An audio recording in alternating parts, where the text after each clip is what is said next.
کہ ہم اب اللہ کے فضائل پہ فضائل سننے والے اماتی ہو گئے کہ فلاں کے فضائل ہو جائیں، فلاں کے فضائل ہو جائیں.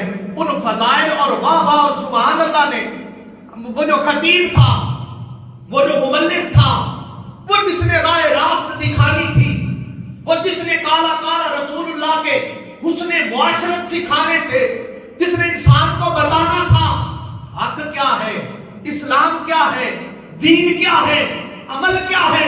اس نے اپنی واہ بڑھانے کے لیے، اس نے اپنے آپ کو پذیرائی دلوانے کے لیے اس نے پھر وہ فضیلت والے فضائل بیان کرنے شروع کر دیے. وہ حدیث بیان کی جس پہ بندے کو ابھار آئے، جس پہ بندے کے اندر ایک اچھا ولولہ پیدا ہو.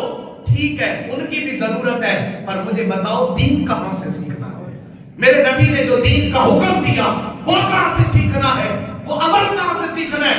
ہم اگلے دن اس بندے پہ بات، ہمارا بھی قصور ہے نا، ہم اگلے دن اس بندے پہ پھر بات کرنے بیٹھ جاتے ہیں. یار اس کی تو تقریر سن کے نیند آنے لگ جاتی ہے، یار وہ تو خشک بات کرتا ہے، وہ تو خشک بیان. بھائی یار خدا کے لیے اپنے خشک بیان سے نکل کے کچھ سیکھنے کے عمل میں بھی آؤ، کچھ آؤ دیکھو.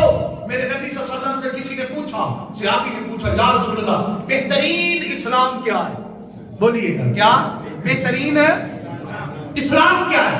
اعلیٰ ترین اسلام کیا ہے؟ میرے آقا صلی اللہ علیہ وسلم نے فرمایا یطعم الطعام ویقرئ السلام. فرمایا بہترین اسلام یہ ہے کہ تو کھانا کھلا اور سلام کر، کھانا کھلا اور سلام کر. یہ بہترین اسلام ہے. حضور یہ بھی تو فرما سکتے تھے عشاء کے وضو سے فجر پڑھا کر، یہ بہترین اسلام ہے. حضور یہ بھی فرما سکتے تھے کہ تم تہجد پڑھا کر، اسلام بہترین ہے. یہ بھی فرما سکتے تھے پیدل حج کر، بہترین اسلام ہے.